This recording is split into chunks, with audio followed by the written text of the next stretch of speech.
It ended with a sound that my logic simply cannot explain. Hello. If you found this video, nice to meet you. My name is Gabriel. I'm a software engineer, working with data and systems development. To be completely honest with you, I've always been an extremely logical man. Skeptical, focused only on things I can test and prove through lines of code. But I recorded this because I need to confess something. Have you ever had that feeling that your life is absolutely perfect on paper, but completely empty inside? You program your entire routine for maximum comfort, the best job, the best apartment, and then you discover that your greatest luxury is simply not having to deal with anyone.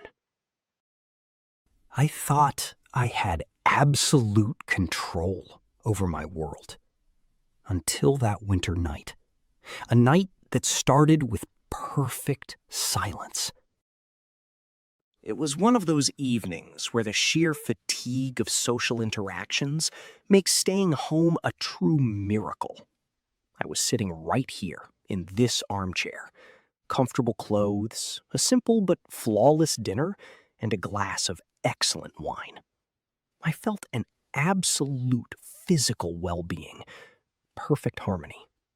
I was happy, truly, even without any specific reason for it. My apartment is on the top floor, with a beautiful view of the city. I have a library that mixes the mind of an artist with a data scientist. Next to literary classics, you will find complex treatises on astronomy, quantum physics, and artificial intelligence. I am not an academic scientist, but it seemed shameful to ignore the technological breakthroughs of our century. I kept myself informed.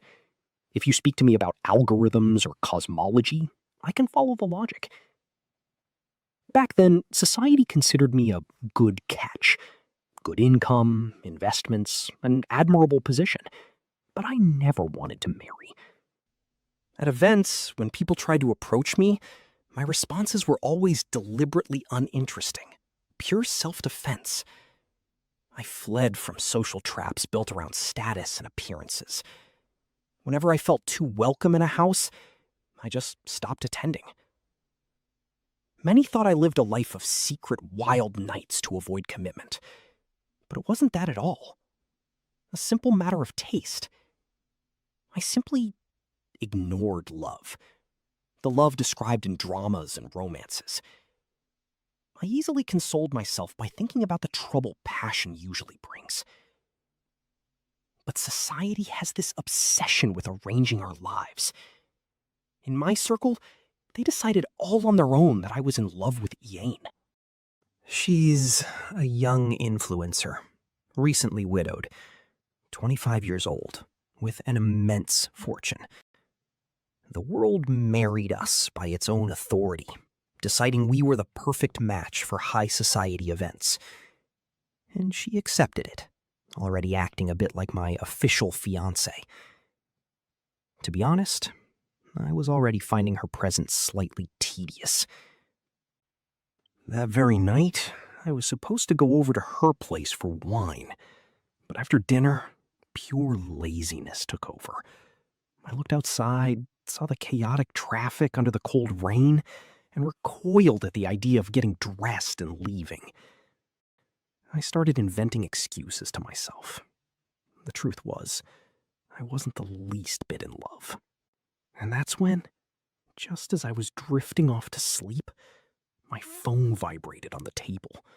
A message from Ianne. Immediate bad mood. She was demanding I keep my promise. I thought to myself, what pleasure is there in crossing the city in the rain when I have perfect wine right here? No, I wouldn't go. But a vague remnant of politeness made me hesitate. I looked at the closet, but a sudden despair hit me. I chose to stay. However, my conscience weighed heavily. I needed to send an apology message, fabricating a headache or a last-minute emergency. I despise writing fake courtesy texts. I'd rather program a complex line of code than invent social excuses.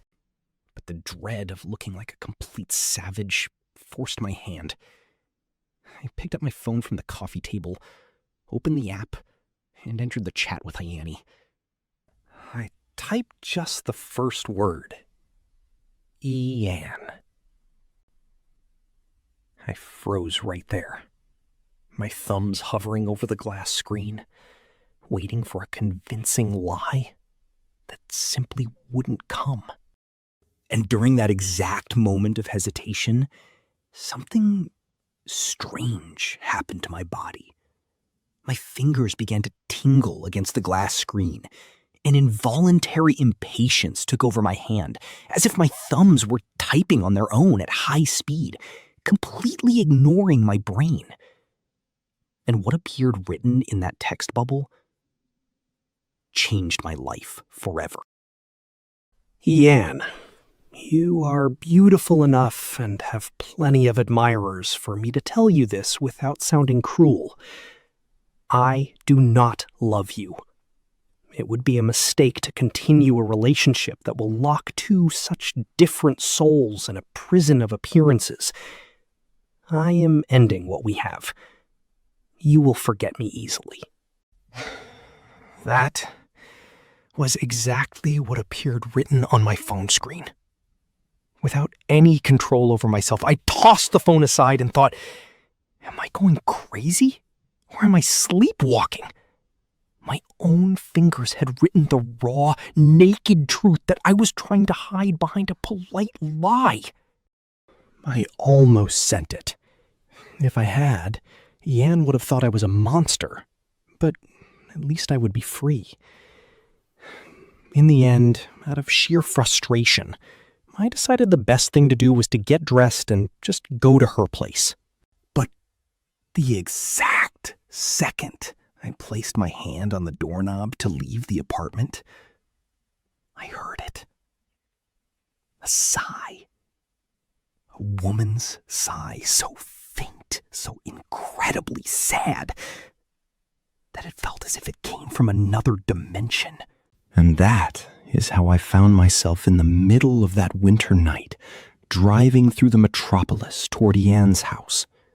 As the car tore down the streets, my programmer's mind was desperately trying to find some logic for the impossible. I tried to convince myself that the text message was just a software bug, a muscular spasm in my hand, and that the sigh was only the wind in the air vent or my cat grumbling on the couch. Common sense demanded that. But deep down, my instinct knew that those written words and that sound were not from this world. I crossed the city under a freezing rain. When my car finally entered the courtyard of the luxury condominium where Inga lives, I felt a knot in my stomach. There were 2 long rows of imported cars parked, chauffeurs waiting. I thought, what on earth is happening here? When they opened the door and I walked into the main hall, the shock was absolute. This wasn't a private evening. Ianne had organized a monumental surprise party, the kind featuring an international pianist, VIP guest list, and half of the city's high society in attendance. Do you want to know what the worst part was? Since I thought it was just a casual date, I went dressed in a dark jacket and a turtleneck. Everyone around me looked like they had just stepped off a red carpet. Men in tailored tuxedos, women covered in jewelry and high-fashion gowns. I was a bizarre black dot in the middle of that white and gold ballroom. As soon as Ianne saw me, she let out a little shriek of delight. She tried to act playful, pretending to be angry about my delay, and came straight toward me. She extended her flawless little hand and barked, "You are so late, Gabriel! And what are those clothes? Well, your punishment is that you missed the opening act." I just muttered some convenient excuses, dying of embarrassment over my outfit and desperate to find a dark corner to hide in. I tried to escape the center of attention. I felt completely out of place with my casual clothes among so many dressed-up people. I managed to walk over to a smaller area, a sort of lounge integrated with a winter garden filled with exotic plants. I stood there, leaning against the doorframe, observing the main hall. Ianne's house is the pinnacle of bourgeois ostentation. Gold-trimmed walls, furniture upholstered in imported fabrics, monumental crystal chandeliers. A portrait of her, painted by a trendy European artist, shone on a prominent wall. Don't get me wrong, everything there was beautiful and cost millions, but it lacked character. It lacked personality.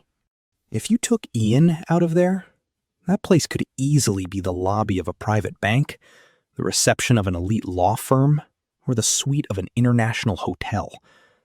It was a soulless luxury. The women struck mathematically calculated poses for photos, wearing frozen smiles. I looked at all of it the same way someone looks at a fashion catalog or a social media feed on mute. A visual pastime. Nothing more. At least, since the rumor of my supposed marriage to Ianne had already spread, the mothers of wealthy heiresses had stopped hunting me down. I was a man classified by the social system. I didn't need to police myself anymore. It was right there, standing at the door of that winter garden, that I ran into Elyon. He's a foreigner of European origin whom I used to cross paths with at my club, but nobody knows exactly what he does for a living. An extremely peculiar man. He has sharp, cold features, almost as if they were sculpted in ice, with blonde hair so light it looks like silver. But what truly caught your attention were his eyes, a deep, piercing blue. Most of the time he seemed detached, but when he looked at you, it felt as if he were seeing right through your skin, or far beyond human reach. Elyon lives in the same social circle as mine, but he is a complete enigma. Nobody has ever crossed the threshold of his apartment. They say he spends sleepless nights on top of his building with high-powered telescopes, being an obsessed enthusiast of simulation theory, quantum physics, and sciences that discuss consciousness outside the material body. To him, the entire universe is nothing more than a giant code, and our reality is just a projection of something much grander. Both of us were staring at the same group of people in the main ballroom. He turned to me, and with that elegant coldness and a measured voice, he said something that caught me completely off guard. "A charming woman," he gestured toward Ianne with his eyes. "What a pity she is merely a reflection of matter. Anyone who attempts to connect emotionally with a woman like that risks embracing a perfect hologram, a hollow illusion for those with an evolved heart." I tried to laugh it off, breaking the tension, but inside I felt a chill run down my spine. "Rest easy, Elyon," I replied. "I have absolutely no intention of falling in love with anyone here. As a programmer, I prefer pure logic. I don't feel the slightest shadow of passion for anyone at the moment." Elyon turned those blue eyes back to me with a hint of skeptical irony. "Really? Even for Ianne? Everyone on social media is saying you two are getting married." "The world loves to manufacture fake connections," I said. "But I plan to stay single." I thought my logic-filled answer would end the matter. But not for Elyon. He took a step forward. That elegant detachment vanished, and those blue eyes flashed in a way that completely froze me. He stepped closer and whispered, "You do well, Gabriel. Do not anchor yourself to any projection of this material reality. Remain free for the true connection. The real consciousness might come to visit you very soon, and you could regret it for all eternity if you made the wrong choice here." Before I could ask him anything, he checked his watch, said he was late, and vanished into the crowd. Immediately after, Ianne pulled me by the arm, laughing, and handed me a drink. I stood there, surrounded by people, trying to convince myself that Elyon was just an eccentric character. But that is when it happened. Right in the middle of that noisy room, the surrounding sound seemed to completely vanish for a brief second. And I heard it again, right next to my ear, crystal clear. That exact same female sigh, deep, sorrowful, and profound, that I had heard back in my apartment. At that moment, I understood that something terribly serious was happening. They say the light of day clears your mind, but the morning after Ianne's party, the sunlight only served to make me feel like a complete fool. I woke up in my apartment, stared at the ceiling, and thought, I suffered an auditory hallucination induced by stress and sheer fatigue. It is the only logical explanation. After all, normal people hear the wind passing through the window. Crazy people hear voices inside their heads. As a software developer, I flatly refused to accept a diagnosis of madness. It had to be a ringing in my ear, a spasm in my eardrum, anything biological. To try and calm my mind and to escape the heavy, suffocating atmosphere of the apartment, I decided to go out. I called a few fellow developers and arranged to have lunch at a busy executive restaurant downtown. I needed real noise and banal, everyday conversations. I went, I sat down with them. We talked about market updates, new artificial intelligence tools, investment fluctuations, tangible things. They were just like me, skeptical, analytical, men who live by the strict rule of never believing in anything that cannot be measured by data. I tried to participate. I forced a smile, but inside, I felt like a complete stranger. For the first time in my life, that cold corporate logic felt completely hollow. All that talk about numbers and technology felt like a superficial theater performance. Elyon's warning from the night before kept hammering away inside my head. Do not anchor yourself to any projection of this material reality.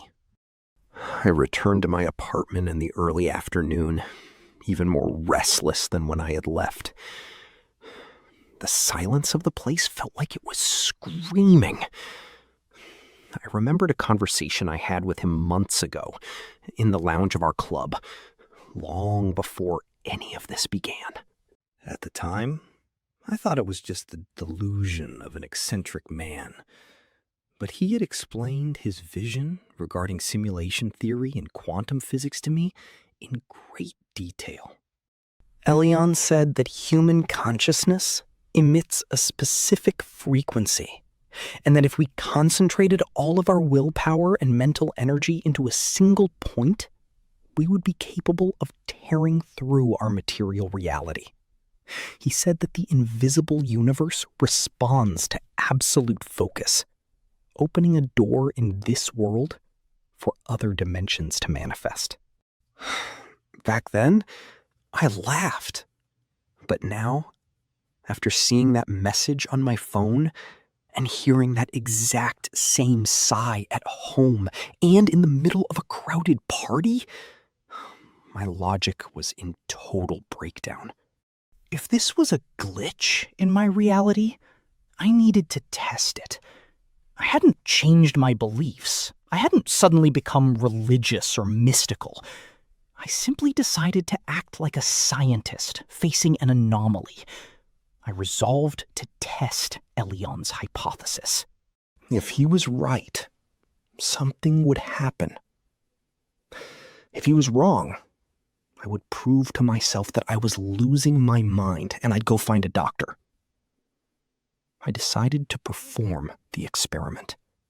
I walked into my library, closed the curtains, and turned off all the lights, leaving the room in near total darkness. I sat down in an armchair. Straight ahead of me, on the opposite wall, hung the large screen of my workstation monitor, which was turned off. I took a deep breath. I followed the instructions Elyon had mentioned. I closed my eyes, isolated all banal thoughts about Ianne, work, about everything, and focused all of my mental energy, all of my raw intent on the memory of that sigh. I altered my frequency. When I opened my eyes, I locked my gaze directly onto the screen in front of me. At first, nothing happened. Just the empty void of darkness. But I stayed focused, without blinking, channeling every single drop of my mental processing power into that black dot. 2, 3, maybe 5 minutes passed. Suddenly, the absolute black of the monitor began to shift. Right in the exact center of the screen, a microscopic luminous speck appeared, like a single lit pixel on a dead screen. Except it wasn't an artificial light. It was a phosphorescent, milky mist that began to expand softly, undulating as if it were alive. My heart raced, but I didn't break eye contact. The mist began to organize itself, gaining contours, immaterial colors, and an impossible sharpness. My reality was being rewritten right before my eyes. And then the reflection formed completely. Through the dark glass, I saw a woman's face. It wasn't a projection. It wasn't a hologram. It was a face of a beauty so divine, so ethereal and pure that no artificial intelligence or living artist on this earth would ever be capable of simulating it. She had delicate features, enveloped in a soft luminosity, and eyes of a blue so deep and serene that they seemed to carry the peace of another dimension. She looked directly at me. There was a celestial sweetness in her expression, a silent recognition, as if she had been waiting for that exact moment for an eternity. I didn't know who she was, where she came from, or what name to give to a being made of so much light. In my mind, I baptized her Angelis. The apparition lasted for only a few seconds. The image began to fade slowly, turning into vapor, until the monitor screen became nothing more than a dark reflection once again. But the damage to my world was already done. In that exact second, staring into the blank void, I realized that I was hopelessly, desperately in love with that invisible consciousness. And the most terrifying part? In the blink of an eye, Ianne. My friends, my job, and the entire real world were completely deleted from my heart. They meant absolutely nothing anymore.